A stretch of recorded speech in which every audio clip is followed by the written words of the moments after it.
Entertainment की धमाकेदार प्रस्तुति।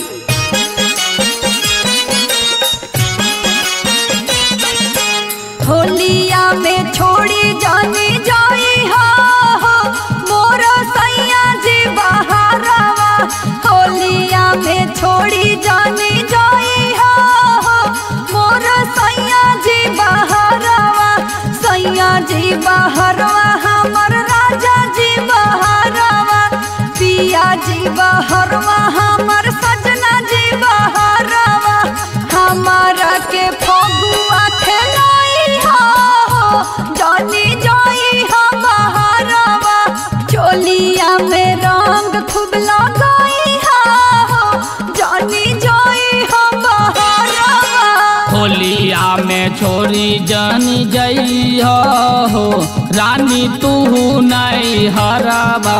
होलिया में छोरी जानी जई हो रानी तू नहीं हराबा।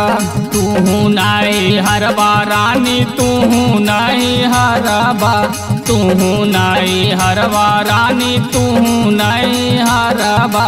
फागुन भर चीखा नाची कैली हो खूबे लूटी लहराबा। होलिया में छोड़ जानी जई हो रानी हमके नहीं हराबा। आदित्य एंटरटेनमेंट की धमाकेदार प्रस्तुति।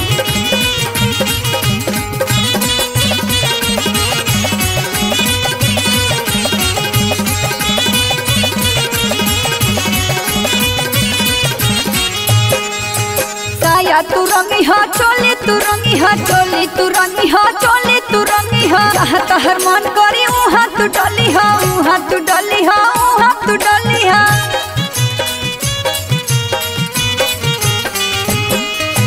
साया तू रंगी हा चोली तू रंगी हा चोली तू रंगी हा चोली तू रंगी हा। जहाँ तहर मन करी वहाँ तू डली हा वहाँ तू डली हा वहाँ तू डली हा। चोली के भीतर लगाई हो रानी लाल पियर रंगवा। चोली के भीतर लगाई हो रानी लाल पियर रंगवा। होलिया में छोड़ी जानी जाई हो मोर सैया जी बहारवा। होलिया में छोड़ी जानी जई हो रानी हमके नहीं हराबा।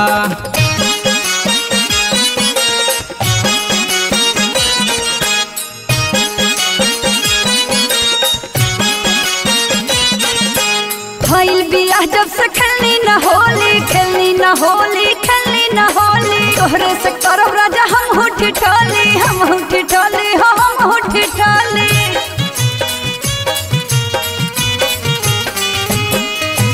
भइल बियाह जब से खेलनी न होली खेलनी न होली खेलनी न होली। तोहरे से करब राजा हम हुठी ठोली हम हुठी ठोली हम हुठी ठोली। बिल्टू जी रंग तो है डाली है हो रानी पूरा फगुनमा। बिल्टू जी रंग तो है डाली है हो रानी पूरा फगुनमा। होलिया में छोड़ी जानी जाई हो मोर सैया जी बहारवा।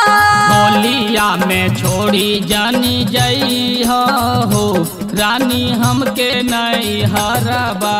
होलिया में छोड़ी जानी